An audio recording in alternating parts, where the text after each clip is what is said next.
ahead and start on that. You guys, if you guys have negative items on your credit report, hey, what's up, Samaria?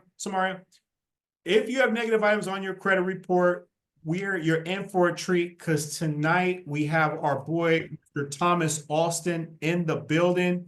Mr. Alston is a consumer law expert. He has been known to get people thousands of dollars for the mistakes that the credit reporting agencies have made on people's credit reports, on their files. He's also been able to wipe all the negative items off of it. Like for myself, we do credit repair and we send out disputes, and we're able to be successful with getting negative items off people's credit reports. But teaming up with Mr. Alston, Thomas, is a gem, because there's items sometimes that are on credit reports that sometimes stick and they're not budging. And no matter how many disputes we're sending out, they're not being responsive. So when you take them to court, when you take them in, they have to follow the law, right? So they're going to have to give up documents. They're going to have to produce whatever evidence they have. They can't just say they verified it without verifying it, right? So that's what I love about teaming up with Thomas, because he's able to be an expert when it comes to that and really hold him accountable. So I'm going to go ahead on and start just a little bit of my presentation, and then we're going to get into talking to Thomas a little bit more. Homa, if you can let people in, I'm going to go ahead on and just get ready to rock. I'm here, Dishawn. Welcome, everyone. It's great to be here. Sorry, I didn't introduce Oma. Oma, my right-hand man on the right side. Excuse me, right one hand woman. Right-hand woman on the right-hand side. Excuse me. No, I think everybody knows me by now, Dee. At least I am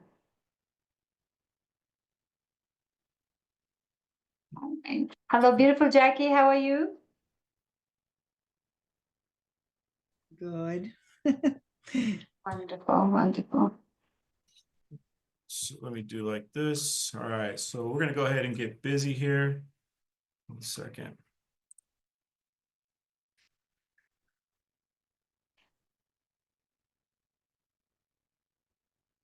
All right.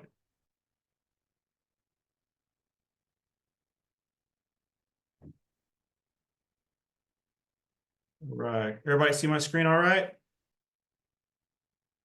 Yes. We good? We Gucci? All right, guys. So we are going to do this Consumer Law Masterclass, and this is how we fight back and we hit the credit reporting agencies in the head when they are not adhering to our disputes. This is also how you can actually take control of everything that's going on your credit report. We're going to get into why it's important. We're going to talk to you guys about some of the benefits. We're going to talk to you guys about some of the statistical facts, and we're also going to let Thomas share with you how he does his magic, how he does his expertise. And we're going to talk to you guys, and hopefully later on, he has some people he's worked with already in the past. And so some of them may come in, and if so, we're going to share their story and how he was able to successfully help them out. All right, so let's get into it. My name is Dishawn Irwin. Some of you guys know me. I am a credit specialist, credit strategist. I do multiple things, but we own a credit repair company where we help people dispute negative items off of their credit reports. We also help educate people to help build up their credit scores so that they can get qualified for assets like real estate. They can get auto loans, houses, and that kind of thing. Anything like that, that's what we do. We help with financial literacy, and we try and bring that kind of value to the table. I am joined today by my partner in crime. No crime, actually. He takes off the crime. Thomas Alston, consumer law expert. And we're going to go ahead and dive into this. What is the purpose of consumer law, right? What is the purpose of consumer law? Well, it's to empower you with the knowledge and legal strategies to fight back, fix your credit, and get paid for the Bureau's violations. right? They're making tons of violations every day, all day, and people don't even know it.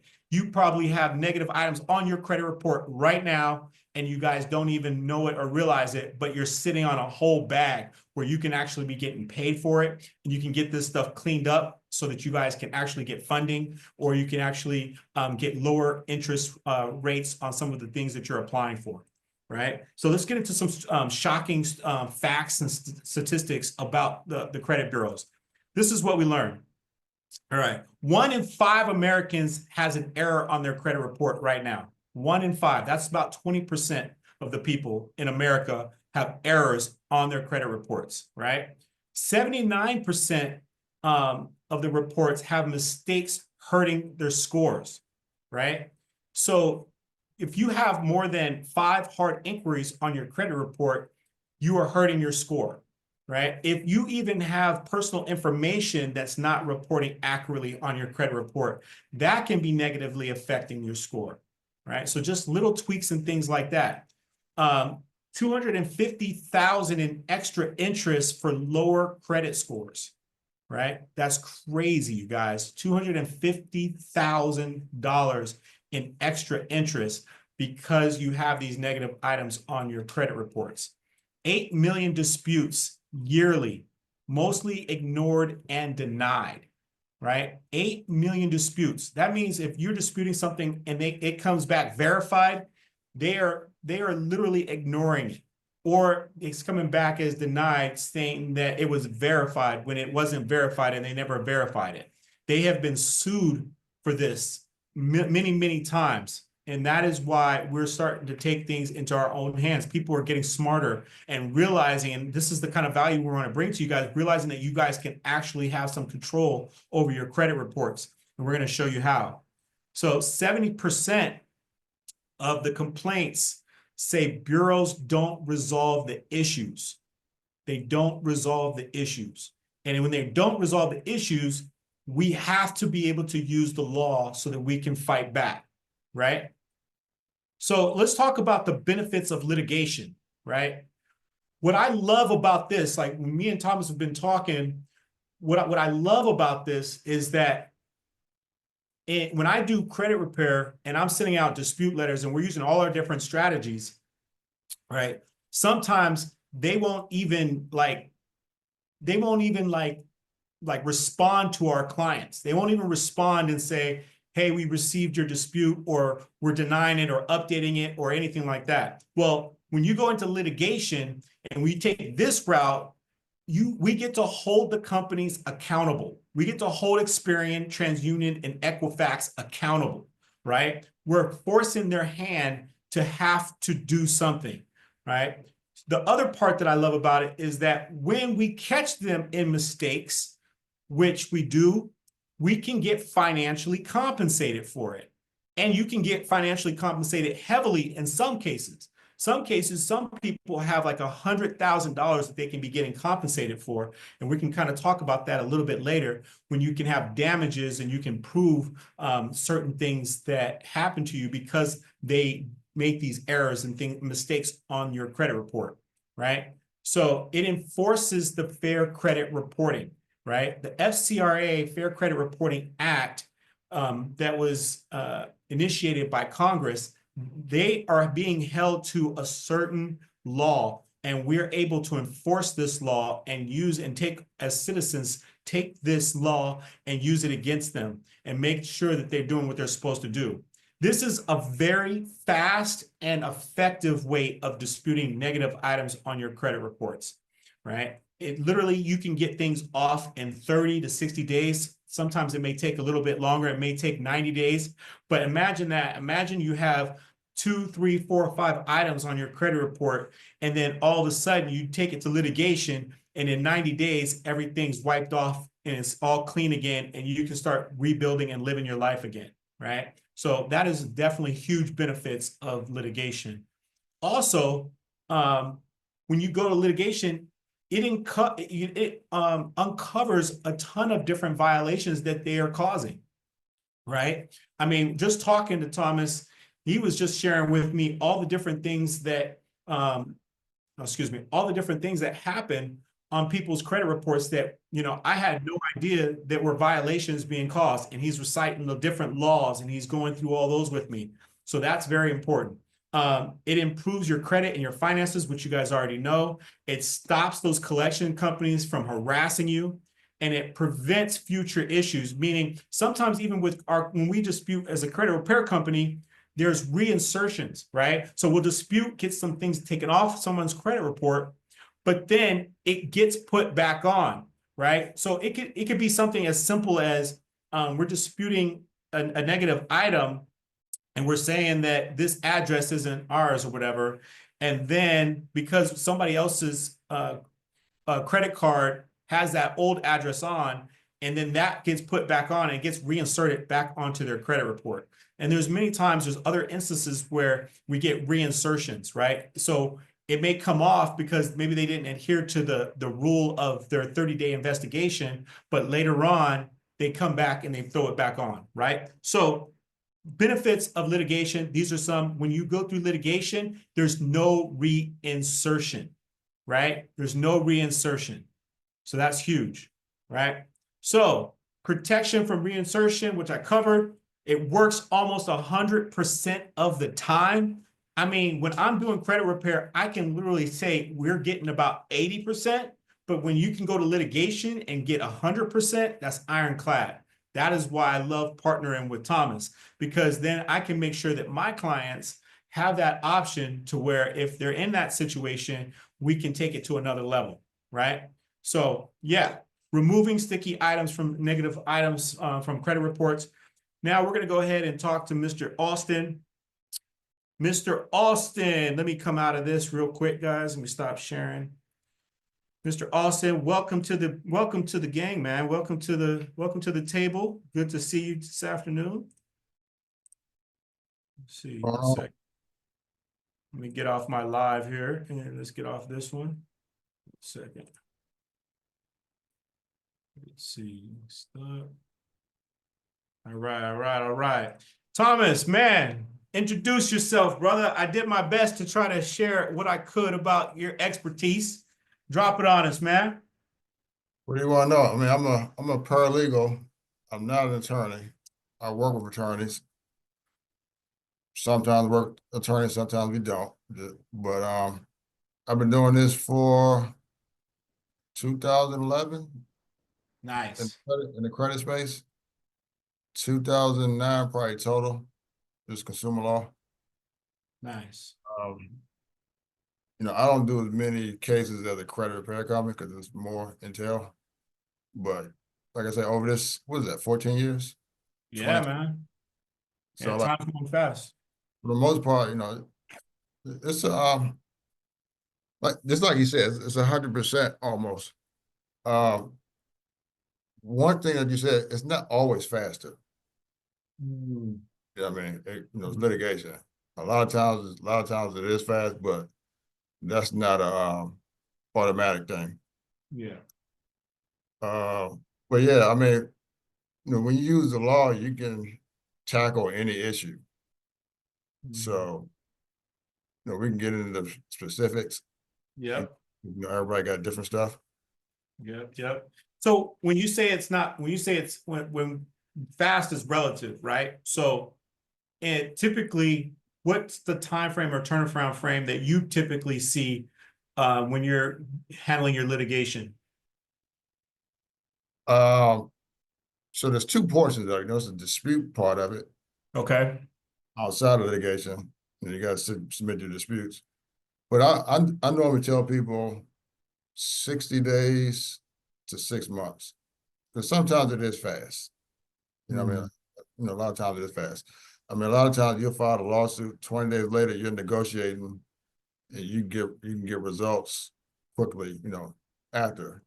Yeah. But it is litigation. It's not, you're not totally in control. You know what I mean? So sometimes it can go longer. Got you. All right, that's dope, man. So let's talk about what's a good case, or not, I shouldn't say what's a good case. When would somebody come to you to help them out? Like what are some things that are negative items on someone's credit report where they would need to seek you out? I mean, generally speaking, it could be any situation, but I will put it this way. There's I say two scenarios. All right. One scenario where you've been trying to get something removed, you can't get it removed. Just like a last resort. You need something that can, normal credit period, they're not responding. So you need to bring in some heavy guns to get it done. Okay. You come in, you enforce the law. The other scenario is where you're trying to remove a legitimate error. So, like you got a mortgage, you make your payment and they report you late. Or, you've been paying your bill and for some reason it's in collections and it's not as a result of something that you did. Normally credit period is like, we're trying to get rid of some stuff that we did. You know what I mean? That's normal. But if somebody messed you up, my recommendation is not do normal credit repair because that's a situation that needs to be monetized. Got you. So, Got you. The better your credit is, this is another thing. This is not the normal situation, but like if you a person that got real good credit, then you got that mistake that shows up, you got a case that's worth a lot of money because it's causing you a lot of damage. Yeah. The error. And when I say a lot of money, it could be, like I said, it could be 6 figures. Wow. It's 7 figures. You know what I mean? That can happen too. But but $100,000 settlement is not unusual by any means. Interesting. So for somebody to get a $700,000 settlement or any kind of settlement, we kind of talked about damages, right? That we have to what are some ways that people have to how do they get compensated? How is a person compensated, since we're talking about financials right now? How is a person compensated if they are going the litigation route?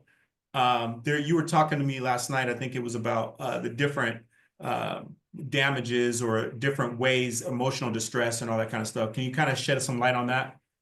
Yeah, and for the people who like reading the law, so like the CRA is at it's a 15 USC 1681. So if you go to 1681 O and you go to 1681 N, it's going to talk about damages.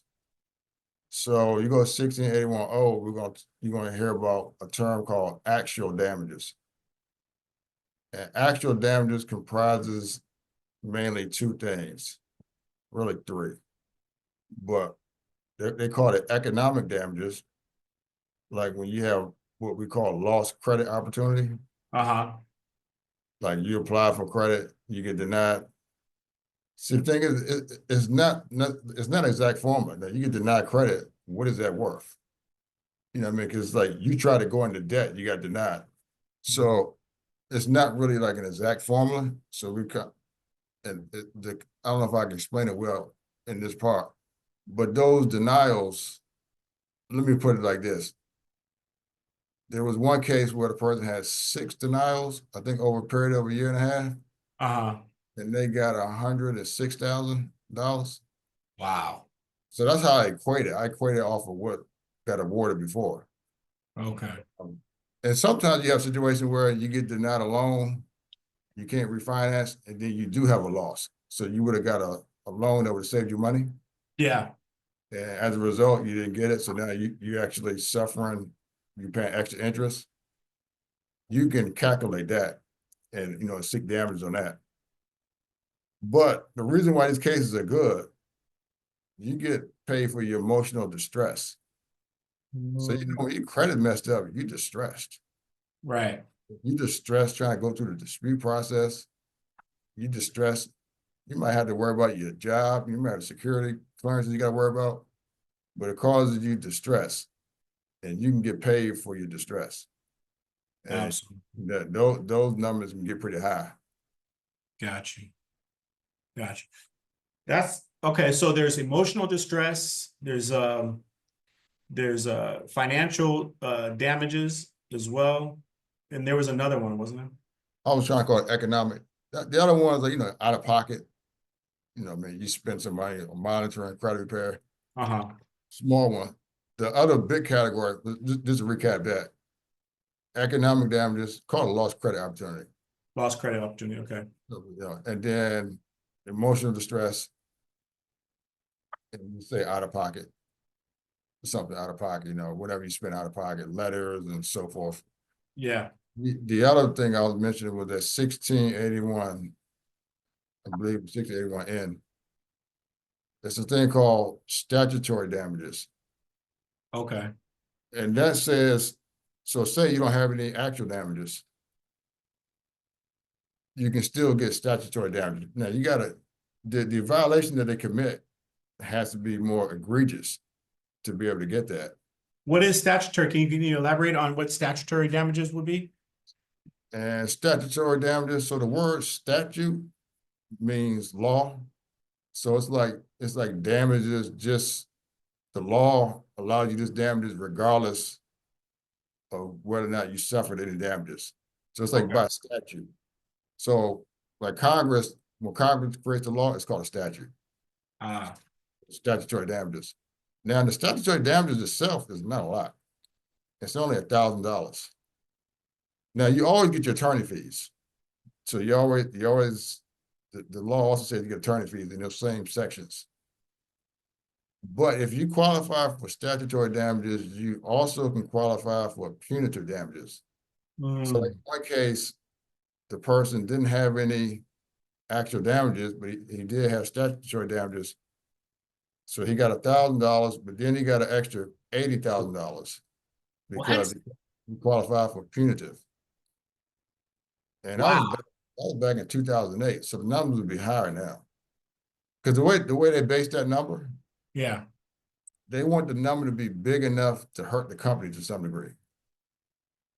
You know what I mean? So, you know, $10,000 is not going to hurt them. So they got to make the number where they trying to deter future violations. It's a punitive effect. So it's hard to qualify for that, but you know, you can definitely, it happens. And this is all the reason why you're able to settle cases, because you get all these threats if it goes to trial. So the other side is going to want to settle. And when they settle, they're willing to remove stuff. The less money you take, the faster it go. You know what I mean? Gotcha. That's interesting. So can you kind of elaborate? There's like, when we're dealing with credit repair, or we're dealing with different things on people's credit reports, there's two different bodies, right, that we're dealing with. We're dealing with the FDCPA and we're dealing with the FCRA, correct? Yeah, primarily FCRA, but the FDCPA comes into play, and we got a debt collector. Okay. It's very limited how it comes into play on the credit report. Like there's like one section, well, the entire section covers it. But there's if you go to FDCPA, you have 15, USC 1692 E8. Hold on. I don't think the audience, I'm sorry to interrupt you, but I don't think the audience really knows what is the FDCPA. I mean, I'm throwing out letters like, because we know it, but what is the FDCPA and what is the FCRA for these people who are just kind of new to all this? The FCRA is the Fair Credit Report Act. Okay. Then the FDCPA is going to be the Fair Debt Collection Practices Act. Okay. And they're all part of a subchapter of the U.S. Code. I think it's called a Consumer Credit subchapter. I forget the name of it, but there's 5 of them in there. TILA's in there. TILA, TILA. Yeah, it stands for Truth in Lending Act.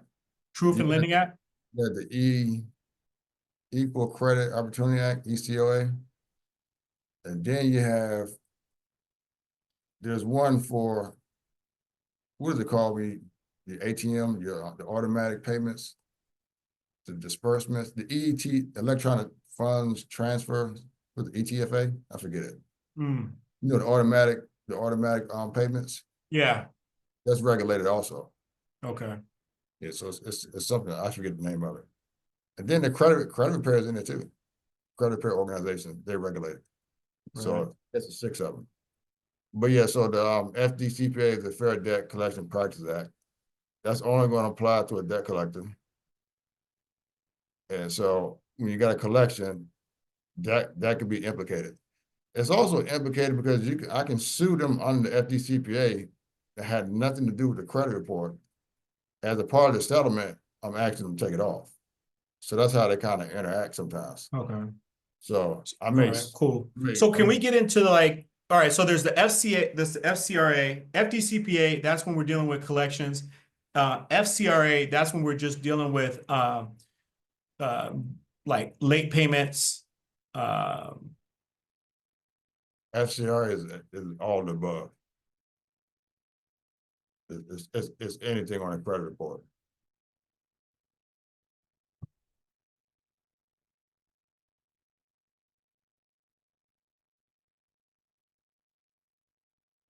I think his screen is out.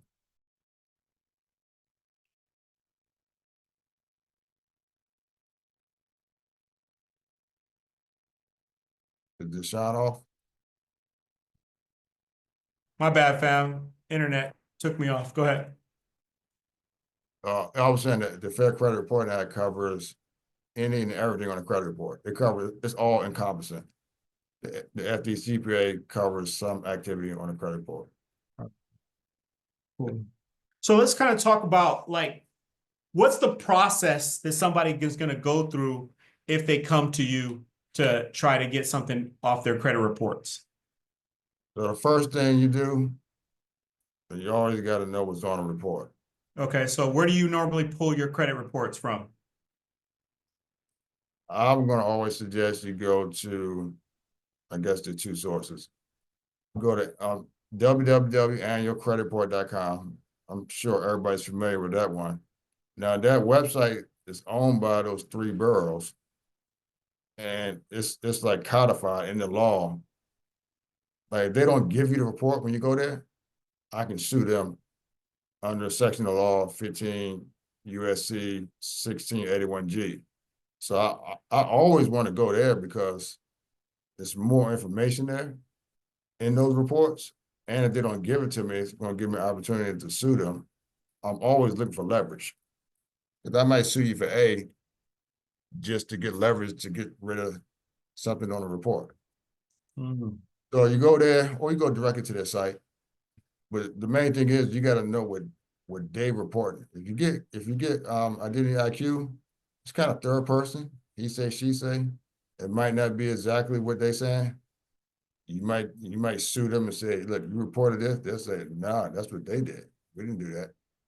So that's a real possibility. So you want to make sure you're looking at the right information. Okay. Once So you look- first things first, we get the credit report from annualcreditreport.com. And then we look over the credit report for mistakes. right. And you're looking through it. It can be tedious sometimes. Like I was looking at somebody's report the other day. I saw on the Experian report, they had it reported one way, they had it reported a different way on another report. You got to exploit all that stuff. So you go through that, try to find any errors. But then when I look at the negatives, I'm gonna kind of do like I call it an interview. I'm gonna ask the person what went on with their situation. Because I'm gonna tailor the dispute to the circumstances to a degree. Because I don't want to, I want it to be custom. I want it to be individualized because that all helps me trying to settle. Gotcha. So anyway, I find out, what's behind these errors, find out, are they legitimate? Like, was it a mistake? Was it their fault? I need to know all that. That's going to determine how we go about it. So you do that, then, the next thing will be the dispute letter. All right. Okay, so then we send off the dispute letters. I know some people had questions regarding like how many dispute letters is it typical to send out before you would go into the litigation process? Ideally, you want to submit more than one, probably three, ideally. People always want stuff fast, so I've been shortening the process. Sometimes I might file right away, but it kind of depends. But you want to, and the reason I say I might file right away, because it's still going to take some time period from when I file, from when they answer, and the dispute can already go through its process. Gotcha. But I would say, you want to do at least one. preferably 2. And even after I file the lawsuit, I'm going to continue to dispute it if the lawsuit continues on. So, but anyway, you want to do at least 1 dispute. I would say 2. I really want to do 2 disputes because it triggers another violation, the second one. Right. And when we're sending out these disputes, we're not just sending them out. Well, it's also like what do you call it? A paper trail, right? So you're setting up a paper trail to be able to present that you actually did try to get these off. You did try to present it to Equifax, TransUnion, and Experian, and they still didn't take them off, right?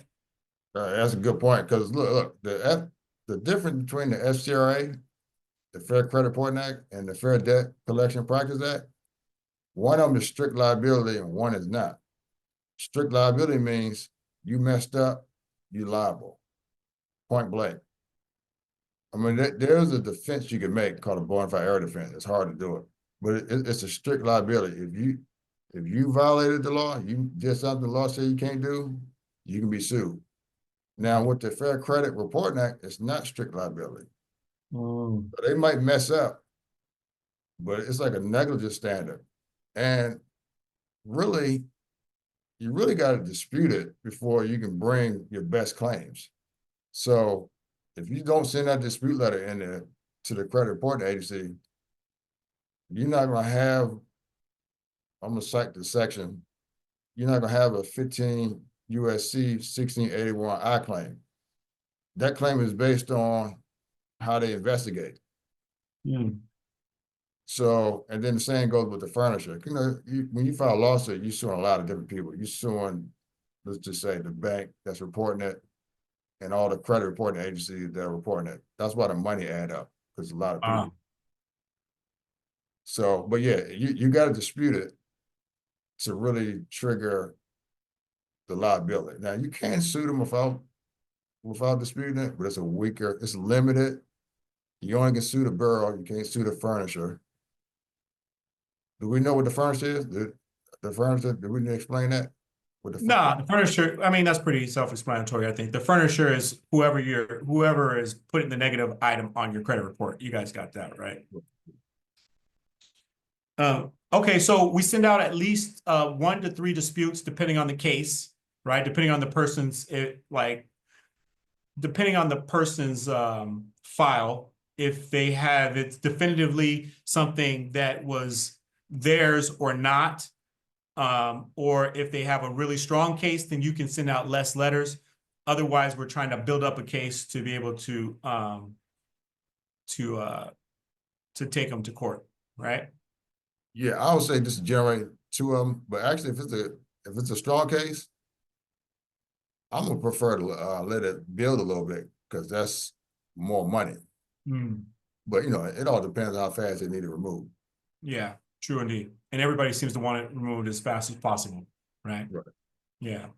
The other thing is, okay, let's talk a little bit about after we do those 2 disputes or during, we also file with the CFPB, which is the Consumer Financial Protection Board, right? Can you kind of talk about what the the CFPB is and why we would actually file there as well?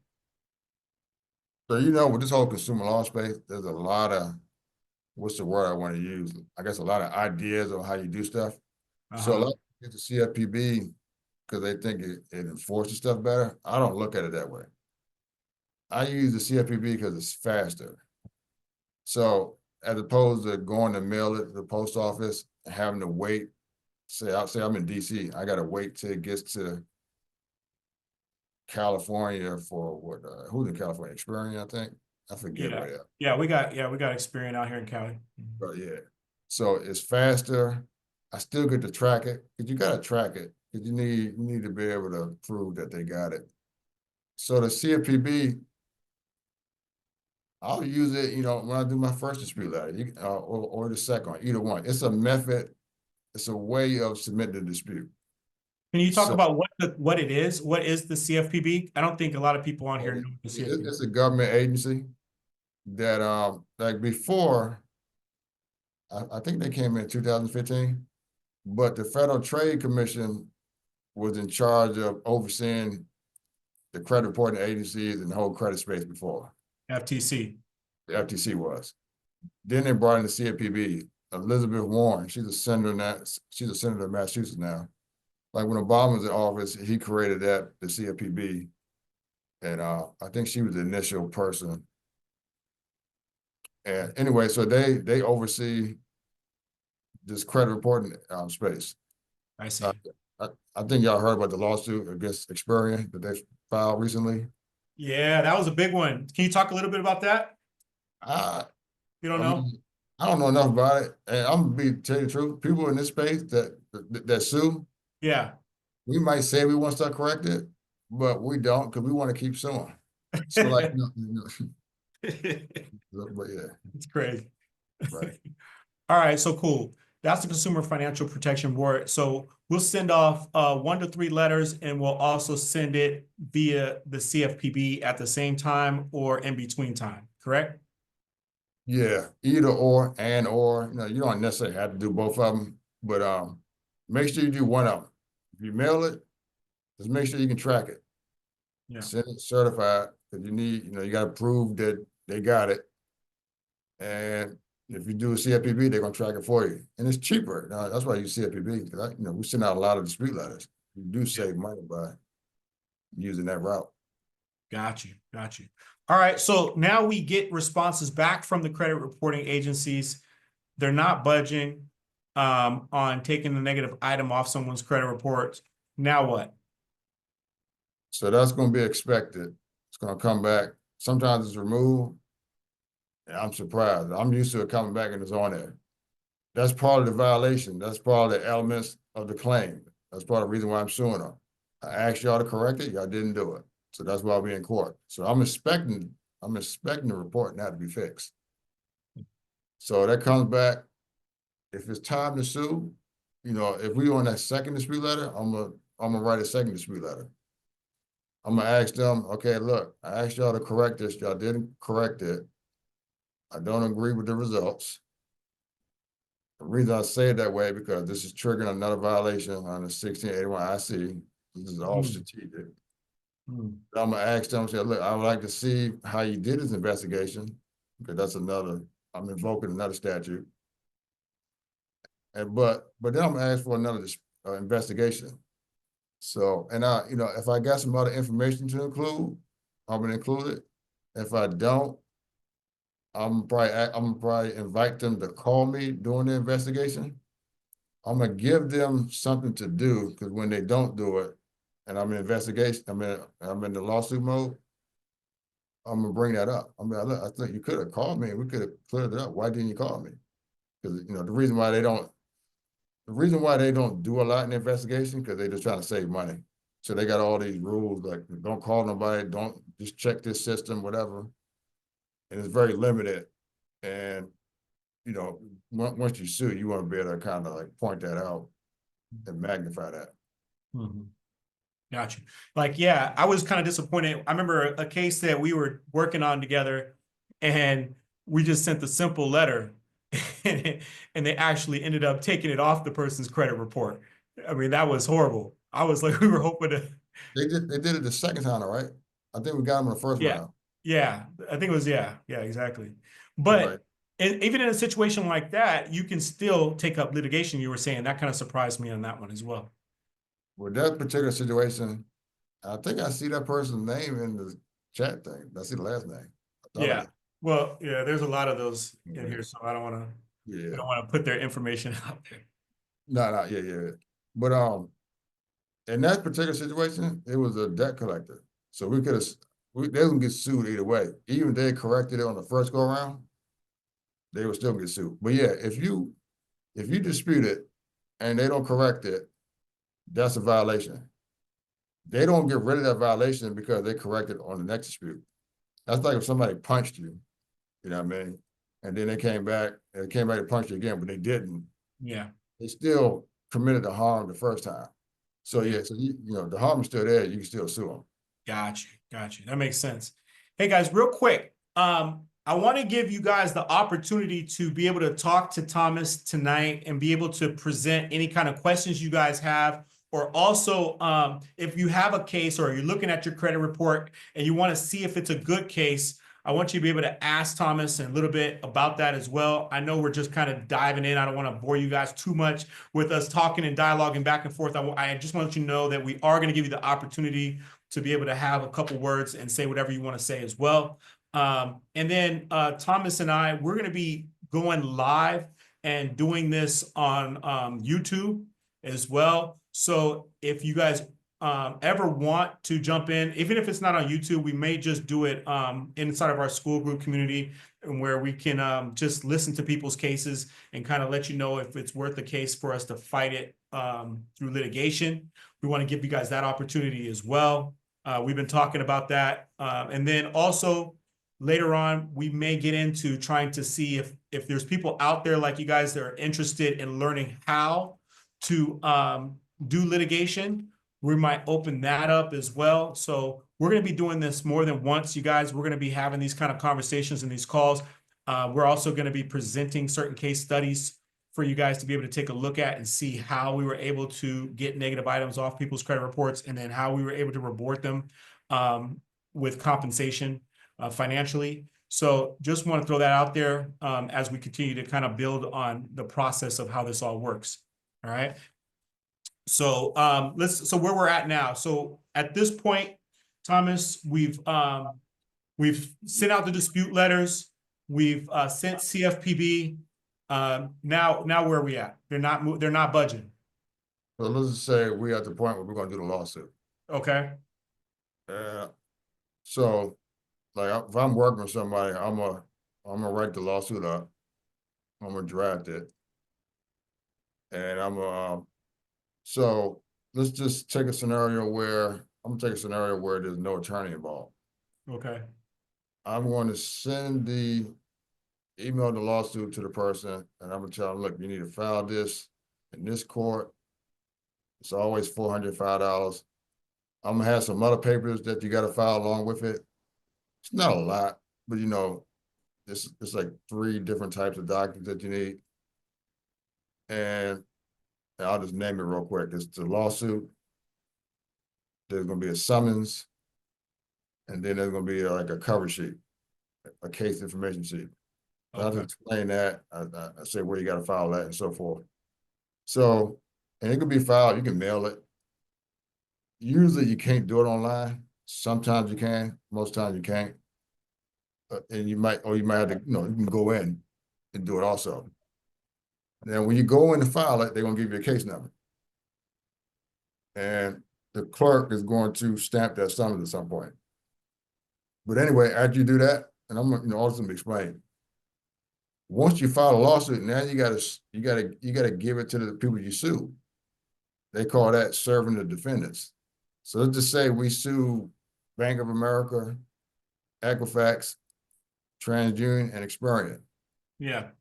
So we're gonna take that lawsuit. I'm gonna have 4 summons for each of those defendants, and I'm gonna have 1 cover sheet just for the whole case. And then the clerk, they probably not gonna give it to me right then, but they're gonna update the system, and they're gonna they're gonna get the summons ready where I can serve it. Because the summons is gonna say, look, the court requires you to respond to this lawsuit. So it's some stuff they gotta add to it. They gotta stamp it, they gotta sign it, so forth. So once we get that, now we gotta serve it on the defendants.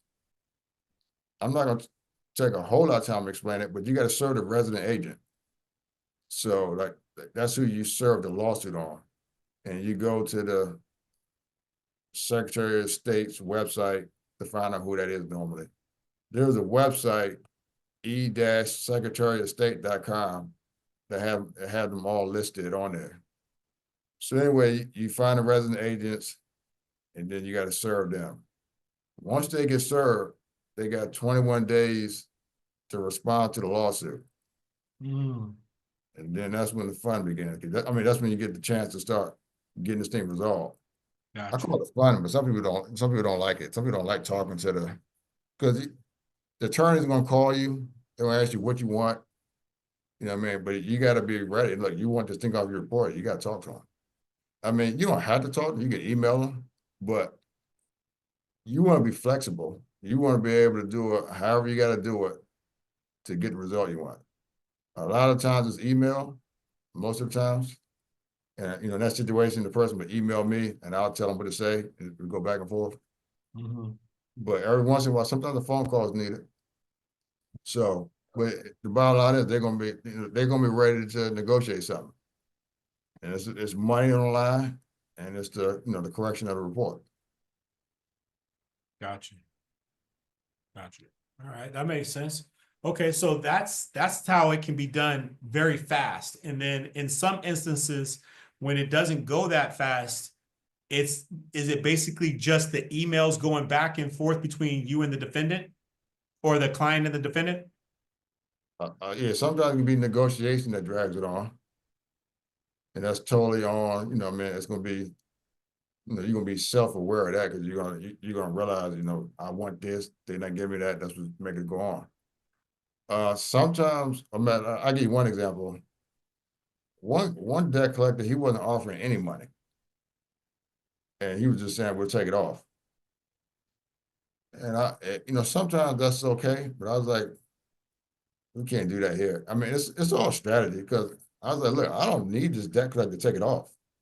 I'm gonna get TransUnion to take it off. So I'm gonna go after them for some money because I'll make the decision like, okay, TransUnion gonna take it off, so I gotta get them for more money, and then you know, I gotta get them for some amount of money. And but anyways, the case is gonna continue on, you know what I mean? Because I'm not ending it at that point. But the credit report has been clean. Sometimes let me think of a worst case scenario. Because it's always good if you hit some of the bad stuff. So I have noticed this recently. If you got a whole bunch of items on your report, sometimes they start getting picky. They'd be like, we'll remove 6 of them. You know what I mean? You know, I never seen this before until recently. They start like talking like, you know, we'll take some of them off, but not all of them. Right. So, and when I do that situations, I end up being like, okay, I'm gonna sue you again. Because like when you file them a second time, then they like, oh, we ain't going through this. And then Yeah. but no, that'll make the process go longer. Got you. So, but So anyway, when you say a bunch of stuff, how many items is a bunch of stuff? Over 5? I mean, that situation, it was like, one of them I'm thinking about, it was a bunch. I was thinking about one where it was like 11. Was it 14? It was a lot. Okay. The one where they were talking about 6, I think he had about 7 on there. And he kind of gave us that treatment there too a little bit. But yeah, so I'm really thinking like was over, yeah, that's a good number, over 5, but really like 7 or more, that's like a bunch in my mind. Okay. But can you kind of talk about this? Like you were saying that if you get them on one violation, then you can leverage that to get all the other 6 off their credit report, correct? Normally, so that's how it normally goes. I was giving you an outlier. So the reason why it works like that, if I sue them for this collection of my credit report, and then we go to settle, say we agree to, like I just did one like $5,950, some collection. I think it was like Verizon or AT&T. I don't know who it was. And so we go to settle, and the credit bureau is going to ask me to take a look at the report and agree that everything's accurate in the report and to sign off on it. So I'm like, look, I sued you about this collection right here. I didn't say nothing about agreeing to all this other stuff. We got to talk about this. Because this ain't accurate. I'm not agreeing to that. So this is another negotiation going on. Now I know that's going to come, so I kind of prepare for it. So Right. I'm going to have disputed it already. You know what I mean? Like if it's not in the lawsuit, like if I don't name it in the lawsuit, it will have been disputed before I get to the settlement stage. Because I want them to already know, look, this is a disagreement right here. I'm not agreeing to this. Got you. You're gonna get an opportunity to fix the entire report at the end. Got you. Got you. That makes sense. All right, cool. So let's get into talking to some people on here. Hey, does there anybody that has any questions? If you do, go ahead and raise your hand right now. We're gonna let you guys go ahead and ask Thomas a question. I know there was something in the chat. Let's see. Okay, we got So Juan. Go ahead, Juan. Go ahead and let me ask you on mute. Go What's ahead. up, guys? I just got out the truck, man. I was driving all day. What's up? What's up? What's up? All right, so I'm working with Thomas right now. You can use me as a case study. I don't care. So I was at the point where I was working on my credit for a while. I know you mentioned that earlier, and I just got tired. I'm like, you know what? I gotta fire myself, and I gotta concentrate on making money. So right now we're in the beginning, I believe, right, Thomas? Yeah, we didn't. We're like on the week. Yeah. I think we just one dispute, right, so far, and Yeah, one dispute, and it's already been like 30 days. So I think it's time for the next round. So, or wherever we're gonna go, take it from here. I think you still got to look at it. So with yours, yeah, because we're gonna do the second dispute, but we're gonna do the lawsuit right around the same time. So okay, so we're gonna. Sometimes you wait for the second dispute results to come back, but we're gonna file a lawsuit at the same time. How many items did you have? Like, tell them. it was 8. They did remove some items, so they were picky, and then they kept a lot on there. Experian, they just didn't remove nothing. They were just like, yeah, whatever. And that's what I kind of normally expect. I mean, sometimes stuff gets removed from the dispute process, but yeah, normally, like when I do the dispute letter, I'm thinking about suing them about what I said in the dispute. But you had I don't know if you want to talk about what you had at all, so people can kind of know what. Okay, so I had late payments and a charge off. I already had got rid of 2 late payments, but at this point I already tapped out, and then that's when I hit you up. And then you actually said something simple, because I sent something like pretty deep because I was already getting pissed off. But you sent me something pretty simple, and it got removed. It got removed within like I would say like 10 days. I seen the change in my Credit Karma, because that's where I go look to see if there's any changes that they start doing. But when you actually go and pull the report, you go to annualcreditreport.com. But no, yeah, I seen some changes. That's when I started hitting you up. But yeah, so right now I'm just waiting for the next steps, man. There was one item that people might be interested about. I think the charge off. I think it was was that charge off? Yeah, it was a charge off from Capital One. Okay, yeah, that's the one. So when I looked at that one, when I talked to him, I thought I was going to do it one way, but then when I looked at it, I said, this is pretty old. Let's just see if they got the documentation on this one. So I kind of went a different route. Like, so depending on, like, sometimes it's an old account, I'm just gonna, old account, you might not remember the details of the account. So you might better have plausible deniability that you know about this account. So you just might want to ask, look, I don't remember this account. You got the documents on this one? Because and they're gonna have a hard time coming up with that. And at that point, I'm like, look, this can't be verified. You got to remove it. Nice. When Right. you get into the code, what is it, 15 USC 1681 IA5, and you got one, that's for the credit bureau, and then you got 1681 S2B1E. If you can't verify it, and there's a lot of cases that had that situation, like they don't have an application and all that kind of stuff. It doesn't always work. You got to know what you're doing, but you can set up a scenario where they got to remove it due to verification. But yeah, I think yeah, yours is gonna go pretty smooth, smoother than I thought when I first was talking to you about it.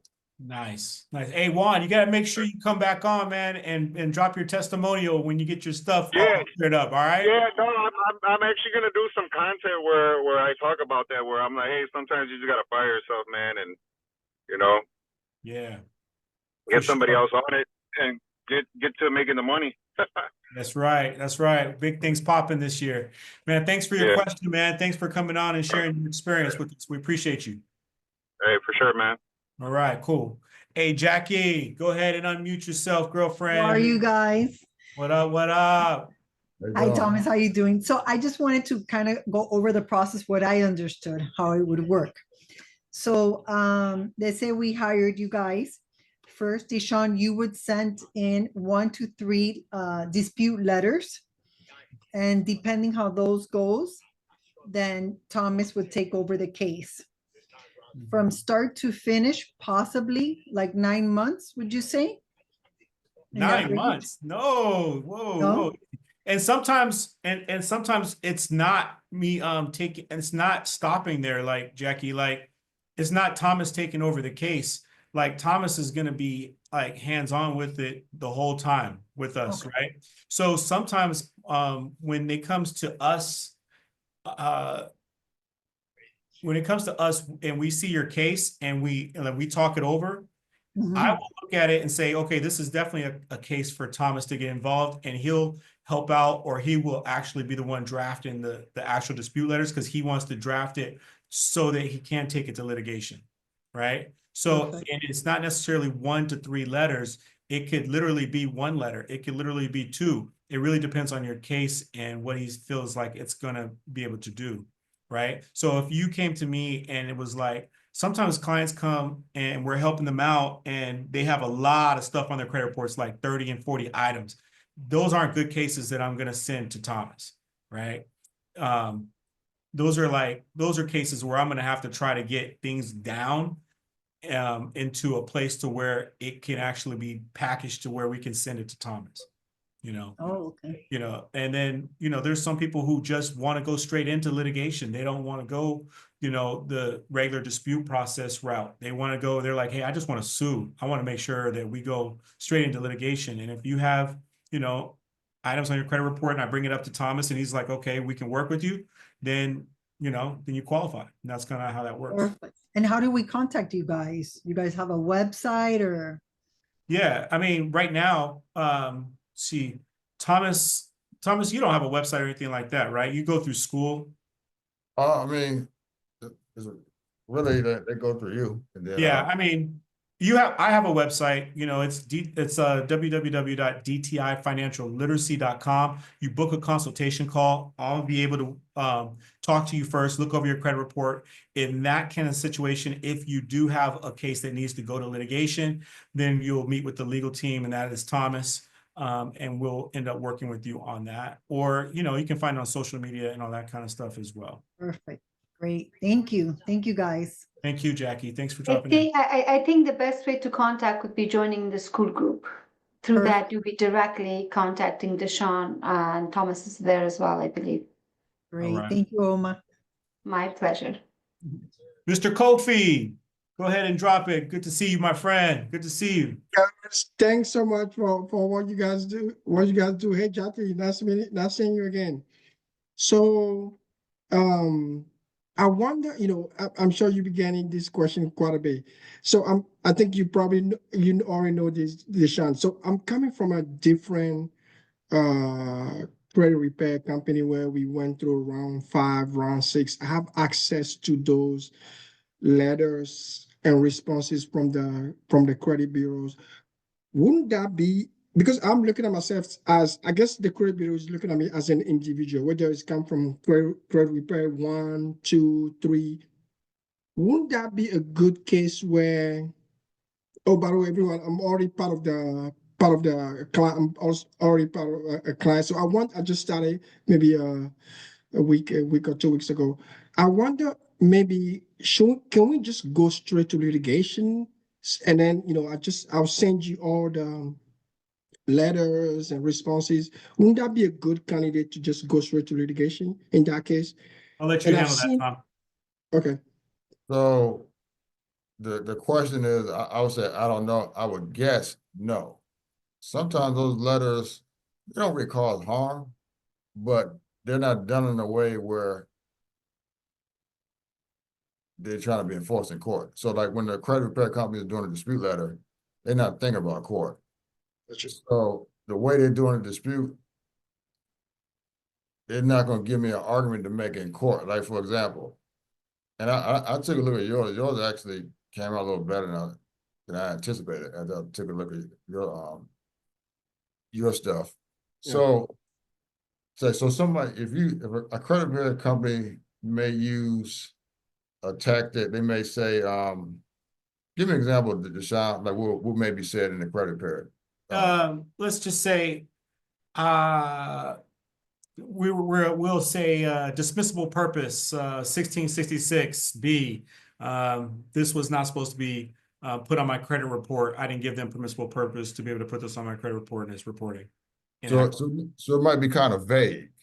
And if I take that into court, the defendant who's going to hire an attorney that they paying a decent amount of money to know what they're doing, they're going to say, this dispute didn't give us sufficient notice to investigate this.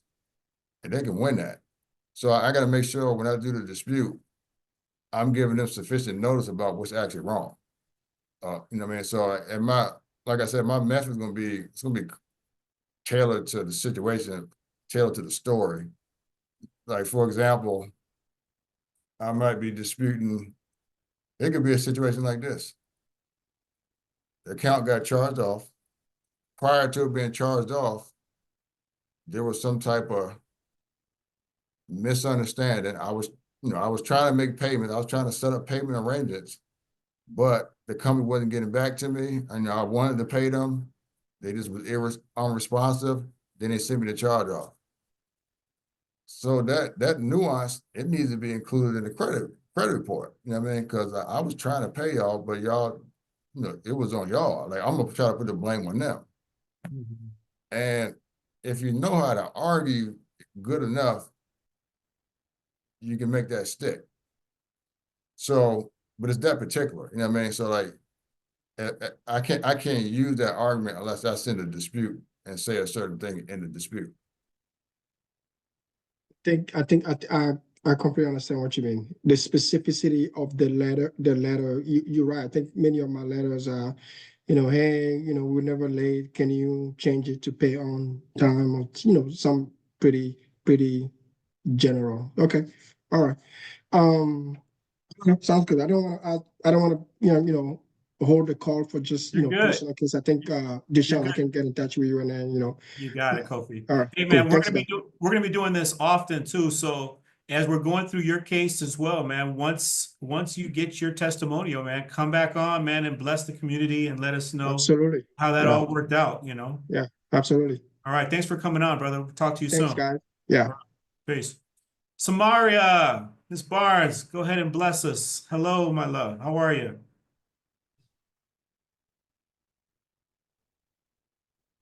She's out there on the East Coast. I had to get to my phone so I can unmute it. Okay. But my question was, how do you okay, so let's say I'm a credit repair company. You got a little and echo. You got a little echo, Samaria. Okay, give me a second, hold on. Let me take it off the Bluetooth. Hold on. 1 second. 1 moment. Is that better? Yeah, you're clean now. Crispy. Okay. Perfect. So what I was saying was, okay, so I'm a credit repair company, and how does it work? Like if you're working with me and my client. So basically, once I've sent everything, and once I've sent everything, we resolved everything, I get with you next. Is that how it works? Dishawn, you there? If it can't come off, then you're the next step. Yeah, essentially that's how it is, right? Okay. So right now, Thomas and I have partnered together to form this community of what we're doing. So I mean, if you have any sticky items on your credit report, then you could just book a call. We'll look it over, right? Okay. And we'll see what has happened, but and we'll see if it's a good case for litigation, right? Okay. And then also on here, we're going to be allowing you to present cases. So if you have a client and you want to talk about their case, you know, come on, and then be like, hey, I have this particular client who has this reporting on their credit report. And, you know, we've tried this, we've tried that. And do you guys think this is a good case for litigation? And then we can actually comb through it. We can look, you know, we can look over it and we can give you advice there, or we can say, yeah, let's go straight into it, you know? Perfect. Good, good. I have a lot of those. Well, shoot, let's go. I got a question Yeah. for you. Yes. How often do you get like errors that are like mistakes? Not a lot. I ain't gonna even, I mean, not a lot. If you had to say a percentage, what would you say? Like under 5%? Yeah, I would say about 5 to 10%, because a lot of it is, you know, is really they're doing. Right, right. So yeah, But the I one, I had like maybe a few of them like with who had automated payments, and they yeah, had like late payments.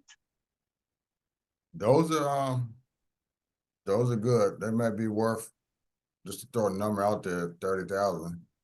Okay, good, good. Yeah, then I have some that I know that's been like really stubborn on getting off.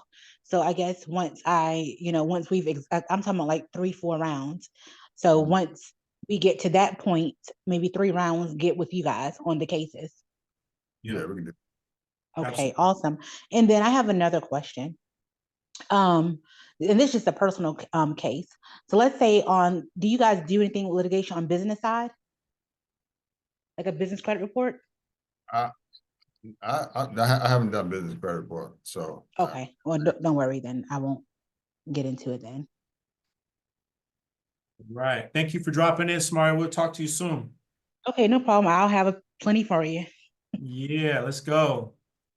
All right. Nahida. Hello, Mrs. Nahida. Talk to us. How are you doing? Hello, good evening. Good evening. I have a quick question. Maybe I missed it or not. How do you guys determine the amount of the litigation or the lawsuit? How is that determined? Like how much it's going to be once it's in process? Is there a like a certain thing that goes off of? Is it the amount of credit? How is that determined?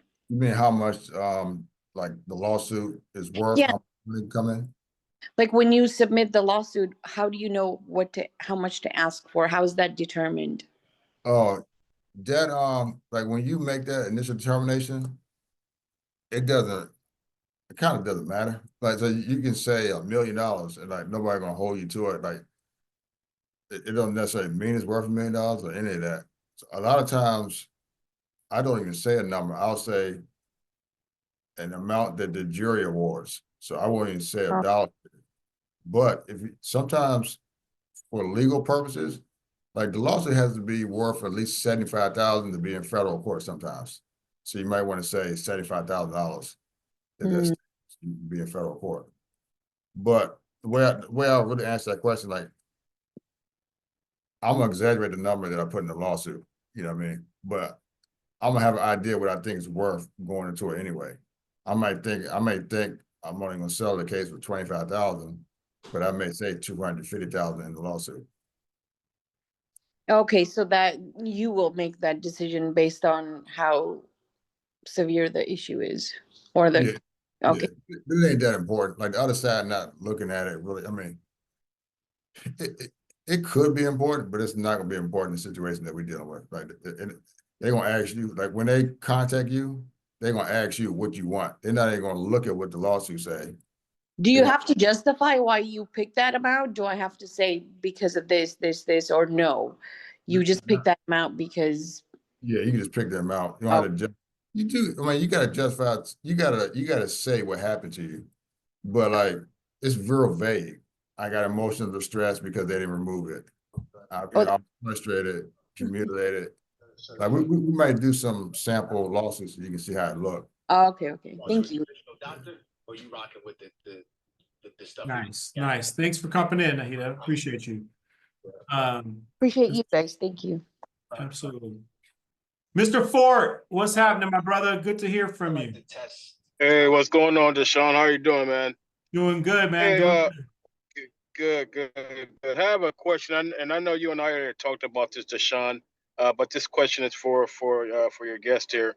I have late payment on my credit report. However, on the Vantage side, I guess I pulled two reports, and on the Vantage side, it said that I had zero derogatory, zero late payments. But on the FICO 8 scoring model, it says that I have one late payment and one derogatory, and both of these are with the Identity IQ. So I'm just kind of in limbo as to what to do, because I can't really move forward because it says that I have a late payment, How recent which is, how recent? man, I think the last report I pulled, bro, that showed that I had one late payment and one derogatory was in September of 2024. However, I just got a different credit monitoring system, and it says that I have one late payment and zero derogatory. So it's all over the place, bro. And that was a FICO 8 scoring model. So I'm just like, man, it's hard for me to move forward and try to get funding with that negative on there. Yeah, I was asking how recent. I was thinking maybe, you know, one report was kind of old. I don't know what the discretion is, what that is, but like I said, that's why I go to the original source. Like, I mean, you got to go to Equifax website or go to annualcreditreport.com to see exactly what's being reported. Yeah, You- you have, When you say James, you have Experian.com, right? yeah, And does Experian show this negative that you're talking you about? know, I mean, to be honest with you, Dishawn, I haven't even looked. I just been going off of my Identity IQ. Yeah, And don't go off of that. Let's not go off of that. Let's go off to the source. So let's go to Experian.com. Let's go to Equifax. Let's go to TransUnion. And you can go to annualcreditreport.com to get all three of those. And that's going to be the one that's going to share exactly what's on your credit report.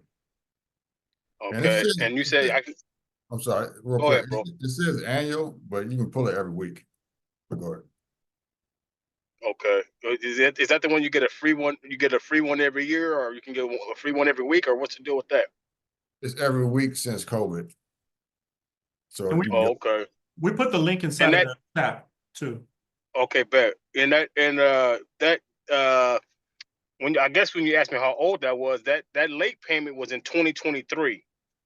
All throughout 2024, I was current and everything like that. And when I looked at my last report, it said that I was late. So I'm just like you know, Dishawn had mentioned you. It probably be something that's possible. It can be possible litigation.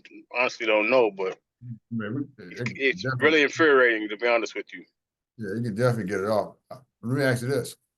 Was it really late? Nah, bro. One said, I think Experian said I was 30 days late, and then the other one said I was 60 days late. And I'm Well, going, why aren't they both saying I'm 60 days late? but I'm talking about, like, is it late for real? Because it just determines how much it's worth, the case. So, like, was it late really, or is it completely Bro, wrong? I'm saying no. I'm saying that they're in error completely. Well, Uh, so I'm asking this way. if that's your question, yeah. Well, so I'm asking so we approach it right. Like, if you think it was late, if you know it was late for real, then we need to approach it a certain kind of way. So, like, if you know you ain't paid on time, we just need to know that, because we don't approach it a certain kind of way. But if you really didn't, you wasn't late, then that's a different whole scenario. But either way, it can come off. But Yeah, and that's the main issue I wanted to come off so I can go and get funding. However, I mean, being that we talked about damages and emotional distress, it honestly is kind of emotional distress, because it's been a lot of stress on me because I can't move forward as what I want to do. And and when you say I think it was late, it was back in 2023, to be honest with you. But I know I've been current on my payments, and so that's why I'm heavily saying this is on them. yeah. But We're gonna say that more likely anyway. But we just don't. But anyway, we can get it off. I mean, it can come off for sure. okay, all right, good, man. Okay, and you said that was annualcreditreport.com to get the actual factual the report. Okay. Yeah. Or do I do that? One other thing I didn't mention, the annual creditreport.com will show you all the soft inquiries. And sometimes the other reports don't always do that. So, a lot of times I want to see those soft inquiries because that might lead into some other litigation too. And I need it for my claims too. I got to know who saw your report. But it's just more information in those reports. And I can dispute them a different kind of way sometimes too. So, but you can also go directly to the website, Experian, Equifax, and whatever, TransUnion. They don't always have all the information that annualcreditreport.com has, but at least we know what's on there is accurate. Okay. And then another question that I had too, sir, was when you say would inquiries be considered as disputes too, or is it just the main dispute being my late payment? Yeah, but the thing about the inquiry, a hard inquiry, you can definitely dispute it, and you can definitely derive some liability off of that. Even if you're just trying to remove them, you can get removed that way also. But if it's really like an inquiry that wasn't yours, it can be worth, like $15,000 if it's an inquiry that wasn't yours. Wow. All right, man. Hey, yeah, that's a big wow. It was nice talking to you, man. Hopefully we can get something moving on that. Yeah, so what we did for Mr. Fort is just we did a courtesy dispute for him for one round to see if we would get some information to come off of his credit report. We did a courtesy. So if he ends up wanting to take it further, we'll go ahead and we'll have a conversation about it. Absolutely. Yeah. Thank you for this webinar too. It's really good. Always, Thank my you. brother. Always, my brother. Thanks for coming in. Right. Miss Homa has a question Yes. for us. Hello. I'm actually, this question Trenton asked in the chat. He Okay. said, could student loans that are removed from a credit report become grounds for litigation? Ones that are removed? They're already removed? Trenton, are you there? Yeah, I'm here. Can you hear me? Yes. Got you. Okay, so I'm not exactly clear on that. I'd have to get clarification, but just through the process, if it does get removed from the credit report because it's been over a time frame, first question I should say is things get removed from a credit report if they're over 7 years. Is that true? For the most part, there's some items that can go 10 years, but most Okay. items 7 years.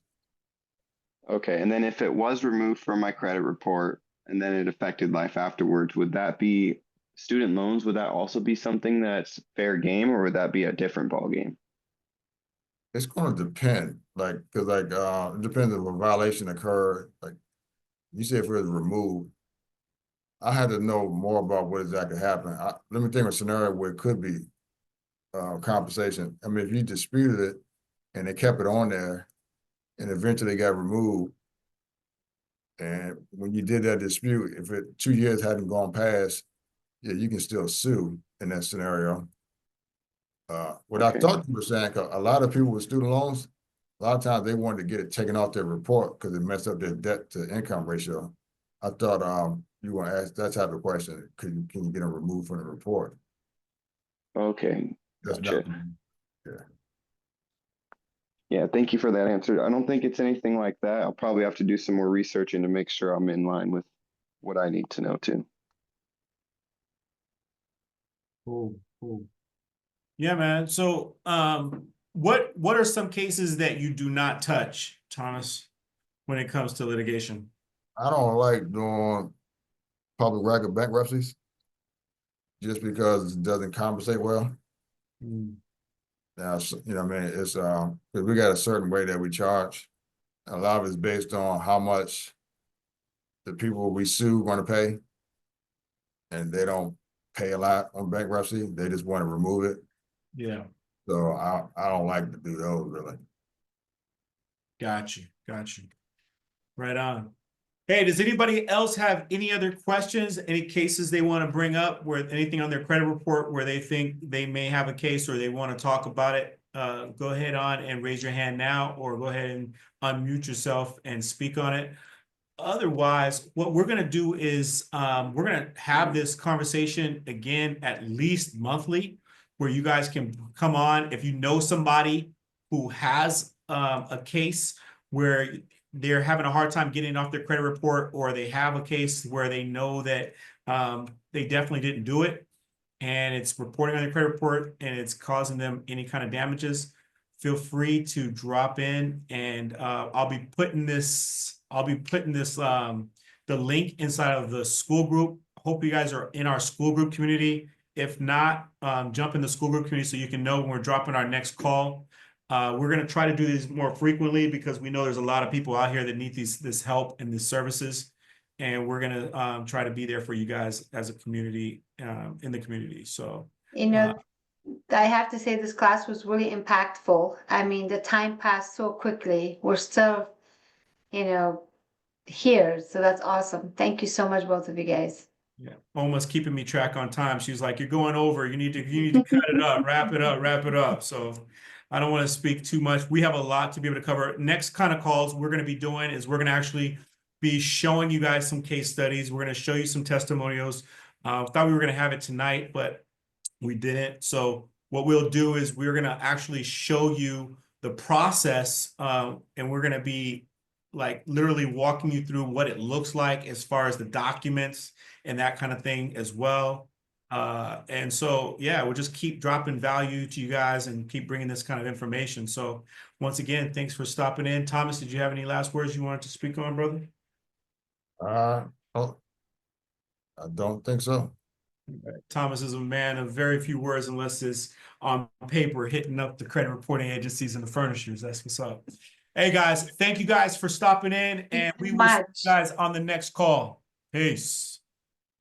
Thank you, Mr. Thomas. See you guys soon. Have a good one.